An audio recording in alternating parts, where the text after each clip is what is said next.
하나님 말씀 마태복음 11장 28절부터 30절의 말씀입니다. 이 말씀은 우리를 향한 하나님의 말씀입니다. 같이 한번 읽어 내려갑니다. 시작. 수고하고 무거운 짐진 자들아 다 내게로 오라. 내가 너희를 쉬게 하리라. 난 마음이 온유하고 겸손하니 나의 멍에를 메고 내게 배우라. 그리하면 너희 마음이 쉼을 얻으리니 이는 내 멍에는 쉽고 내 짐은 가벼움이라 하시니라. 아멘.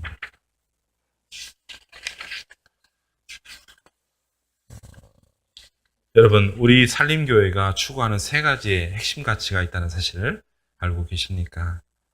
제가 교회를 설립하면서 정말 우리가 붙들어야 되고 또 성경이 우리들에게 말하는 세 가지의 핵심 가치가 있다는 것들을 생각하면서 그것을 정돈하였는데요. 한 단어로 세 가지를 정해 보았습니다. 바로 숨, 쉼, 품이라는 이 세 가지 핵심 가치를 제가 정해 보았습니다. 첫 번째 숨은 뭘까요? 우리나라 말로 숨은 생명을 의미합니다. 그래서 목숨이라고 우리들 이야기를 하는데, 숨은 살아있는 자가 생명에 호흡을 하여서 그 생명을 유지하는 기능을 하고 있는 것입니다. 우리가 이 세상을 살아가면서 진정한 생명을 가지며 더 영원한 생명을 누리면서 살아갈 수 있는 길이 무엇일지, 우리가 육신으로 살아있다 할지라도 그것이 진정한 생명을 가지며 사는 것이 아니고 영원한 생명, 본질적인 생명, 본질적인 어떤 생명의 근원들을 우리가 경험하며 누리며 살아야 진정한 생명을 가지며 살아간다라고 이야기할 수 있을 것입니다. 그래서 참된 생명을 얻기 위해서 우리가 무엇을 추구하며 바라보아야 할지를 생각을 해보고자 저는 숨이라는 가치를 이야기를 하고 있습니다. 두 번째로는 품이라는 가치를 이야기를 하고 싶습니다. 품이란 뭡니까? 풀다라는 그런 명사형, 동사의 명사형인데요. 인생을 살아가면서 수많은 일들로 엉켜지고 뒤엉켜져 있는 문제로 인하여 사람들은 고생하고 또 어려움을 겪는 것이 사실입니다. 믿는 우리 그리스도인들도 마찬가지입니다. 근데 문제는 뭐냐면 그런 엉켜지고 뒤엉켜져 있는 그런 삶의 여러 가지 문제들을 이제는 풀어가자는 것입니다. 그래서 묶여서 그 아래 놓여서 노예처럼 살아가는 것이 아니요, 그것으로부터 자유하고 해방되고 그로부터의 참된 어떤 쉼을, 참된 자유를 누리기를 원하고자 우리는 품의 문제를 이야기를 하고 싶은 것입니다. 그리고 세 번째로 이야기하고 싶은 것은 쉼의 문제입니다. 수고하고 어려운 일들을 겪을 수밖에 없는 우리 인생에 참된 쉼, 참된 안식, 참된 평안의 문제를 우리는 어떻게 찾고 구할 수 있는지, 그 고요함의 세계를 우리가 어떻게 경험할 수 있게 되는지를 우리 말씀을 통하여, 우리 신앙생활을 통해서 또 우리 산림교회를 통해서 한번 경험을 해보고자 저는 쉼의 문제를 이제 이야기하고 또 그것을 핵심 가치로 내세우고 있는 것입니다. 그래서 우리가 좀 잊지 말아야 될 것은 숨과 쉼과 품이 우리 산림교회 핵심 가치라는 사실들을 잊지 않으셨으면. 특히 오늘은 쉼, 안식에 관한 문제를 한번 깊이 있게 생각을 해보기를 원합니다. 스포츠 경기 중에 가장 힘들고 어려운 스포츠가 무엇이 있을까 생각을 해보게 되면 바로 올림픽 경기의 마지막 순서를 차지하고 있는 마라톤이 아닐까 생각을 해보게 됩니다. 42.195km라는 그 먼 거리를 선수들은 쉼 없이 출발하게 되면 그 마지막 지점까지 도달하기까지 한 번도 쉴 수가 없습니다. 그러니 선수가 그 먼 거리를 뛸 때 겪는 고통이라는 것은 이루 말할 수가 없을 것입니다. 최근에는 보니까 그 기록이 한 2시간대 조금 넘게 이제 기록들이 나와 있더라고요. 2시간을 쉼 없이 정말 빠른 속도로 달려야 되는 그 선수가 겪는 그 고통은 우리가 상상을 뛰어넘게 될 것입니다. 그래서 그럴까요? 우리 인생을 비유하는 말로 흔히들 마라톤이라고 이야기를 하고 있습니다. 왜냐하면 쉼 없이 달려야 하기 때문입니다. 그리고 오랫동안 고통스럽게 그 모든 과정들을 견디어내어야 하기 때문에 바로 인생을 마라톤이라고 이야기를 하고 있는 것으로 보입니다. 여러분은 어떻습니까? 지금 이 세상을 살아가는 것이 마라톤처럼 쉼 없이 또 여러 가지 일들로나요. 또 그것을 견뎌내고 인내해야 되는 그런 마라톤과 같은 인생을 살아가고 있지는 않습니까? 이런 우리들에게 성경은 바로 안식에 관한, 쉼에 관한 이야기를 하고 있는 것입니다. 성경은 안식을 참으로 중요한 주제로 다루고 있는데요. 특별히 하나님께서 창조의 일들을 행하셨을 때에 6일 동안 창조의 일을 행하시고 마지막 7일이 되는 날에 주님께서는 안식하셨다라고 이야기를 하고 있습니다. 여기서 안식은 뭘까요? 그냥 모든 하는 일을 멈추고 단순하게 쉰다는 것을 의미하는 것일까요? 성경은 우리들에게 그 안식이란 의미가 단순히 쉼에, 단순히 멈춘다는 그 의미보다 더 깊은 의미가 있다는 것을 우리들에게 이야기를 하고 있습니다. 성경에서의 안식은 바로 하나님의 창조 역사의 마무리이며 또한 완성이라는 것을 의미하고 있는 것입니다. 창세기 2장 3절에 이렇게 이야기하고 있습니다. 하나님이 그 일곱째 날을 복되게 하사 거룩하게 하셨으니 이는 하나님이 그 창조하시며 만드시던 모든 일을 마치시고 그날에 안식하셨음이니라 라고 기록을 하고 있어요. 그 날을 하여 안식을 하셨는데 그 날을 향하여 하나님께서는 이렇게 이야기하고 있어요. 그 일곱째 날을 복되게 하셨다라고 이야기하고 있어요. 그래서 복되게 하셨다는 이 단어는 바라크라는 단어인데요. 그래서 바로 축복하다는 뜻을 가지고 있고 바로 축하하다는 뜻을 가지고 있는 거예요. 단순하게 멈춰서 그냥 쉬고 있는 것이 아니고 그 모든 것들을 축하하고 축복하는 것으로 축하하는 날로 어떻게 보면 축제의 날들로 그 날을 맞이하셨다는 거예요. 이 말은 무엇입니까? 하나님께서 모든 그 6일의 창조의 과정의 마무리를 뭡니까? 축하하면서 그것을 완성하셨다는 것을 의미한다는 거예요. 즉 안식은 축제의 날인 것입니다. 축복하는 날인 것입니다. 그 모든 과정들을 소중히 여기며 아름답다라고 말씀하시면서 그 아름다움의 최종적인 결론으로 축하하고 축복한다고 말씀하신 것입니다. 그래서 하나님께서는 사람들에게 이야기합니다. 안식일을 거룩하게 지켜라. 유대인들에게 거룩하게 지켜라. 그것은 그냥 그날 아무것도 하지 말고 그냥 하는 것이 아니고 하나님의 역사를 기억하고 하나님께서 모든 것을 아름답게 창조하신 그 날을 바라보면서 축하하고 축복하라는 것입니다.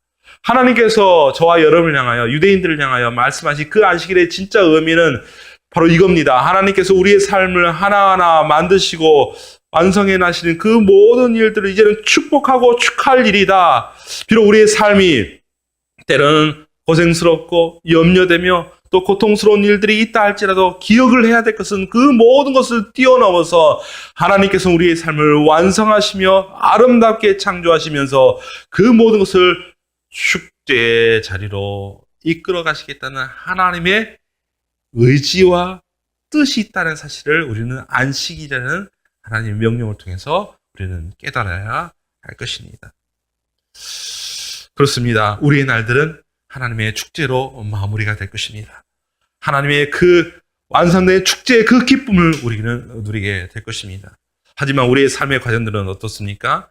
그 축제를 원하시는 하나님의 뜻이 죄로 말미암아 어그러지고 깨어져 있어요. 그로 말미암아 우리의 삶의 모습들은 어떻습니까? 우리의 삶은 수없이 많이 수고하고 노동을 해야 이 세상을 살아갈 수 있는 거예요. 애써야 되는 거예요. 수고해야 되는 거예요. 하나님께서 노동을 처음부터 고통스럽게 만들지 않으셨어요. 하나님께서 그 노동이라는 그 모든 과정들을 고통스럽게 만들지 않으냐 하셨어요. 그러나 죄가 우리 가운데 오고 어때요? 죄로 말미암아 하나님과의 영원한 생명과의 관계가 끊어짐으로 말미암아 우리 가운데 뭐가 있습니까? 바로 찾아온 것은 고통이며 남자들은 뭘 하게 됩니까? 종일토록 수고하여야 먹게 된다는 노동의 본질이 어떻게 보면 훼손되는 그로 말미암아 인간에게는 고통의 때를 맞이하게 되고 여자는 해산하는 아이를 낳을 때 해산하는 고통을 경험하게 되었다라고 성경은 이야기를 하고 있는 것입니다. 그래서 하나님께서 우리들에게 요구하시는 것은 무엇입니까? 이제는 그 모든 때를 그 어려운 그 고통의 때를 이제 넘어서서 너희들에게 진정한 안식의 때가 회복되기를 원한다. 진정한 쉼의 그러한 과정들을 너희들이 경험하기를 원한다는 하나님의 뜻과 의지가 있는 것입니다. 그렇다면 우리에게 필요한 것은 무엇입니까? 바로 하나님의 안식으로 들어가야 돼요. 그런데 그 안식이 우리가 어떻게 들어갈 수 있는 것일까요? 바로 예수님은 우리들에게 이야기하고 있습니다. 수고하고 무거운 짐진 자들아 다 내게로 오라. 내가 너희를 쉬게 하리라. 저는 오늘 이 말씀을 준비하면서 이 세상을 살아가는 것이 끊임없는 수고의 일들이 있을 수밖에 없다는 사실들을 다시 한번 생각을 해보게 되었어요. 매일매일 나가서 출근해서 열심히 또 노력을 해야 하루하루를 살아가게 되고 또 보면은 또 갚아야 될 일도 많이 있잖아요. 또 그 빚을 또 갚기 위해서 그렇게 또 사람들은 수고하고 했으며 여러 가지 일들로 인하여 또 마음의 근심과 염려가 많은 이런 상황 가운데 우리가 살고 있는데 그 상황 가운데 주님께서 어떻게 보면 어둠 가운데 하나의 빛이 쫙 비춰주는 것처럼 우리들에게 말씀하고 계세요. 수고한다. 너희들 수고하고 염려하고 걱정하는 거 아는데 그 모든 것을 이제는 나에게 가져오고 나와 함께하여 이제 너에게 참된 쉼을 주기를 원한다는 하나님의 말씀이 있는 것입니다. 하나님은 오늘도 저와 여러분을 향하여 초대하십니다. 다 내게로 와라. 수많은 짐과 어려움들로 인하여 고통하는 우리들의 그 고통의 때를 이제 넘어서게 해서 참된 안식의 때에 그 모든 것을 이제는 마무리하며 완성하는 그 완성의 때로 그리고 그 안성의 축제의 때로 기쁨의 때로 우리를 초대하시면서 우리를 불러주시는 것입니다. 왜 주님께서는 이런 일들을 하실 수 있는 것일까요? 우리가 겪는 수많은 일들을 감당을 하셨기 때문입니다. 죄의 문제, 고난의 문제, 아픔의 문제, 슬픔의 문제, 그 모든 인간이 겪는 한계의 문제를 그 몸소 십자가상에서 다 겪으시고 그가 죽으셨기 때문이에요. 초대는 하나님의 깊은 우리 주 예수 그리스도의 깊은 공감 가운데 초대하시는 거예요. 내가 안다. 내가 너의 그 기쁨을 그 깊은 쓰라림을 내가 안. 그래서 너가 나에게 오라. 내가 그 가서 알기에 그것을 해결할 수 있다라고 말씀하십니다. 그리고 십자가에서 죽으셨을 뿐만 아니라 어떻습니까? 부활하셨어요. 부활하셨다는 것은 무엇입니까? 그 죄와 죽음의 문제 가운데 묶여 있는 것이 아니요, 그것을 도리어 이겨내 나가 승리하셨다는 것을 의미한다는 거예요. 주님께서 우리의 문제를 공감하실 뿐만 아니라 해결하셨다는 거예요. 하나님께서 우리의 아픔을 아실 뿐만 아니라 그것을 넘어설 수 있는 길을 우리들에게 제시를 해주신다는 것이에요. 부활은 사망과 어둠의 권세를 깨트리는 첫 열매로서 우리에게 주어지시는 하나님의 선물입니다. 우리 또한 그 부활에 동참하게 될 것이에요. 나중에 우리 인류 역사의 마지막 때에 우리가 그 부활의 역사에 동참할 뿐만 아니라 오늘 이 땅의 삶을 살아가는 오늘 이 순간 안식의 때를 향하여 우리를 초대하시면서 그 축제의 날로 우리를 초대하신 주님께서 오늘 저와 여러분을 매일매일의 삶을 부활의 때로 회복의 때로 참된 승리의 때로 우리의 삶을 회복시키시며 만들어 가실 것입니다.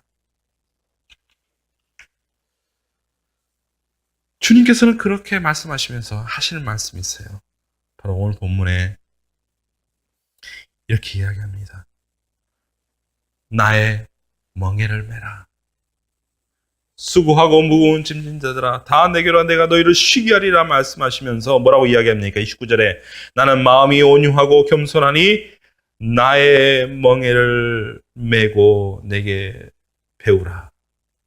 멍에는 뭘까요? 지금은 뭐 거의 볼 수가 없지만 예전에 이제 농경 문화가 있었을 때는 이제 소를 가지고 이제 논을 가게 되었죠. 쟁기를 뒤에 달고 쟁기를 끌기 위해서는 소가 그것을 끌어야 되는데 어떻게 합니까? 소의 앞다리 그 위쪽에 목부 주위에 멍에라는 것을 매게 합니다. 그 멍에를 매고 줄로 엮어서 쟁기를 이제 끌면서 이제 밭이나 논을 가게 되는데요. 우리나라는 대부분 이제 그 소 한 마리에 이제 멍에를 하나 메어서 끌게 되는데 특히 유대 문화권에서는 이스라엘 문화권에서는 대부분 두 마리입니다. 두 마리. 그래서 두 마리가 같이 쌍으로 이렇게 나가게 되는 것입니다. 주님께서 나의 멍에를 메라고 말씀하신 건 뭐냐면 우리가 세상의 모든 염려와 근심의 어떤 멍에를 다 버리고 예수님의 멍에를 메니까 또 다른 짐을 우리가 얹으라는 것이 아니고 이렇게 말씀하시는 거예요. 나의 멍에를 메라는 그 말씀은 뭐냐면 나와 함께 가자는 뜻이에요. 두 마리의 소가 같이 멍에를 메고 그 길을 걸어가는 것처럼 이제는 너 혼자 가지 말고 너 혼자 인생의 짐과 수많은 그 무거운 짐을 네 혼자 끌고 거기서 허걱거리지 말고 이제 나와 같이 가자. 나와 같이 함께 이 길을 걸어가자라고 주님께서 우리에게 초대하신 것이에요. 제가 자료를 보니까 특별히 어린 소가 이제 멍에를 매게 하기 위해서는 뭘 하냐면 건장한 소를 옆에 붙여준다. 건장한 소. 그래서 건장한 소 옆에 약간의 어린 소, 연약한 소를 같이 붙여서 이렇게 같이 멍에를 매는 거예요. 그래서 어떻습니까? 처음부터 너무 무거운 짐을 지고 막 하면 너무 헉헉거려서 포기하게 될 텐데 어떻습니까? 옆에 건장한 소가 같이 끌어주면서 작고 연약한 소가 같이 가니까 어떻게 해요? 이렇게 쉽게 그 멍에를 메고 나간다는 거예요. 그러면서 멍에를 어떻게 끌어야 될지, 어떻게 짐을 이끌어야 될지 그것을 어린 소가 배우게 된다는 거예요. 마찬가지예요. 예수님께서 우리들에게 이야기하면 나의 멍에를 메라는 것은 뭐냐면 우리의 삶의 모든 과정들 우리는 겪을 수밖에 없잖아요. 죄된 우리의 삶 가운데 이런 수많은 그런 어려운 일들을 겪을 수밖에 없는 건데 어떻게 해요? 그것을 같이 겪으면서 나가자는 거예요. 내가 너의 그런 모든 것을 알 뿐만 아니라 내가 같이 지어주겠다는 거예요. 연약하지만 내가 같이 지어줌으로 내가 그것을 이겨내 나갈 수 있도록 내가 도와주겠다라고 주님께서는 말씀을 하시는 것이에요. 때로는 멈춰서는 그 순간에도 주님께서는 같이 멈춰주고요. 우리가 힘을 다시 한번 회복할 때까지 기다려주고 그때 또 주님께서는 그 길을 또 한 걸음 더 나아가 우리가 더 믿음을 가지고 용기를 내서 더 한 걸음 내딜 수 있도록 주님께서는 우리와 함께 해주신다는 거예요. 이런 일이 가능한 이유는 뭘까요? 히브리서 4장 15절에 이런 일에 대한 이유를 말씀해 주고 있어요. 히브리서 4장 15절에 이렇게 이야기하고 있습니다. 우리에게 있는 대제사장은 우리의 연약함을 동정하지 못하실 리가 아니요 모든 일에 우리와 똑같이 시험을 받으신 이로되 죄는 없으시니라 라고 이야기하고 있어요. 주님께서 우리의 대제사장이 되신다는 거예요. 중보자가 되어주신다는 거예요. 그러면서 하는 말이 무엇이에요? 우리의 연약함을 동정하지 못하실 분이 아니시다는 거예요. 다른 말로는 우리의 연약함을 아신다는 거예요. 깊이 있게 헤아리시다는 거예요. 왜요? 그가 같이 경험했기 때문에. 같이 아파했기 때문에. 그래서 히브리 기자가 무슨 얘기를 하냐면 히브리서 4장 16절에 이야기합니다. 그러므로 우리는 긍휼하심을 받고 때를 따라 돕는 은혜를 얻기 위하여 은혜의 보좌 앞에 담대히 나아갈 것이니라. 저와 여러분이 이 말씀을 잊지 않았으면 좋겠어요. 우리가 붙들어야 될 것은 뭘까요?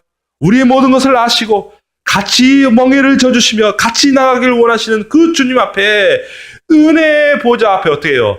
담대하게 나아가는 거예요. 주님께서 우리의 삶을 이끌어 주시며 온전케 하시며 회복시키시며 우리의 날들을 축제의 날로 기쁨의 때로 완성하실 것이라는 그 하나님의 약속을 의지하며 주님 앞에 나아가는 거예요. 여러분의 삶의 모습들이 어떠하든지, 삶의 한계가 어떠하든지, 여러분이 어떤 극심한 죄악 가운데 있다 할지라도 용기를 내어 담대하게 주의 보좌 앞에 나아갈 때에 하나님의 멍에 끌어주심을 우리는 경험하게 될 것입니다. 하나님이 우리 인생의 모든 날들을 완성하시는 그 기쁨의 축제의 때를 우리는 경험하게 될 것입니다. 저와 여러분, 이 안식을 우리가 기대하면 좋겠습니다. 이 세상의 안식 아닌 것으로 안식을 누리지 말고 참된 안식의 근원이신 우리 주님 앞에 날마다 나아감으로 우리의 인생의 모든 날들을 축제의 날들로 보내기를 원합니다. 그리고 한 걸음 더 나아가서 마지막 날에 우리에게 주실 영원한 안식을 소망하기를 원합니다. 우리 그리스도인의 가장 큰 소망이 되는 것은 우리들에게 영원한 안식이 있다는 사실이에요. 영원한 소망이 있다는 것이에요. 이 세상 가운데 갇혀 있지 않은 영원한 나라와 영원한 소망이, 영원한 안식이 우리들에게 있다는 사실이에요. 리처드 백스터라는 목사님이 있어요. 17세기 영국의 청교도의 아주 유명한 목사님이세요. 근데 그가 그 인생의 어떻게 보면 말미에 썼던 가장 유명한 책이 있어요. 그 책의 이름은 바로 이겁니다. 성도의 영원한 안식이라는 제목의 책을 썼어요. 그가 이 책을 썼을 때 그의 상황은 어땠을까요? 특별히 리처드 백스터 목사님의 어떤 개인적으로는 건강이 늘 이렇게 좋지는 않았어요. 그래서 사람들이 이야기합니다. 죽어가는 사람이 죽어가는 사람들에게 설교한다. 이런 이야기가 나돌 정도로 그의 건강은 좋지 않았어요. 그리고 그의 개인적인 이런 상황뿐만 아니라 17세기에는 어떤 일들이 일어났냐면 런던에서는 대역병이라는 수많은 질병, 아마 흑사병인 것 같은데 흑사병이라서 그 런던시에, 런던에 사는 사람의 무려 4분의 1이 죽게 되었어요. 그리고 대화재가 일어나가지고 그 건물의 3분의 1이 불에 타서 사라지게 되었다는 거예요. 그리고 그 영국에 내전이 일어나서 수많은 사람들이 죽고 어려운 일을 겪게 되고요. 또 그 안에 또 종교적인 갈등이 일어나서 이 리처드 백스터 목사님은 그의 나이 70세에 감옥에 갇히게 되었어요. 개인적으로 건강도 좋지 않죠. 또 전쟁이 일어나고 또 질병들이 난무하는 그런 상황 가운데 어떻습니까? 뭐 먹을 것이 있었겠어요? 입을 것이 있었겠어요? 뭐 특별히 감옥 가운데 있는 사람들은 더 말할 수 없는 상황이겠죠. 정말 인간이 경험할 수 있는 극한의 어려움을 그는 경험을 했으리라 생각이 듭니다. 그런데 그 어려움 가운데 그가 붙들어온 것은 무엇이었을까요? 자를 보니까 그의 손에는 단 하나의 책이 있었다는 거예요. 성경책. 그가 성경책을 붙잡고 말씀을 묵상하면서 그의 마음 가운데에, 그 절망스러운 상황 가운데에 하나의 빛과 같은 길이 보였다는 거예요. 그것은 무엇일까요? 안식이라는 주제예요. 지금은 이 나라가 이렇게 혼란스럽고 어렵지만 우리들에게 주어진 것은 무엇일까? 믿는 자들에게 주어진 것은 과연 무엇일까? 그가 생각하면서 정리했던 것이 바로 성도들의 영원한 안식.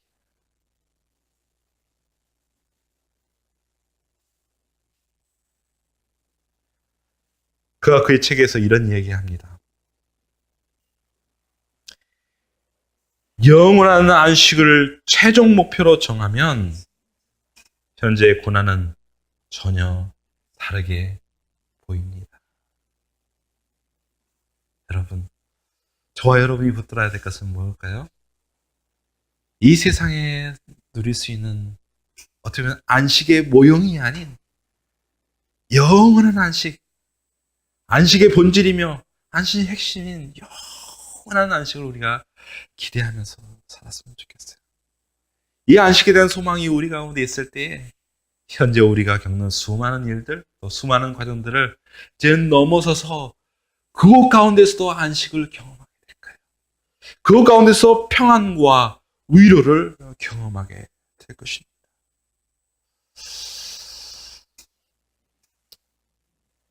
오늘도 저와 여러분을 향하여 말씀하시는 이 주님의 음성, 수고하고 무거운 짐진 자들아 다 내게로 오라. 내가 너희를 쉬게 하리라. 이 주님의 거룩한 초대 앞에 믿음으로 반응하여 이 험한 세상 가운데서도 하늘의 안식을 풍성하게 누리는 저와 여러분의 오늘과 남은 인생 되시기를 우리 주님의 이름으로 간절히 축원합니다. 기도하겠습니다.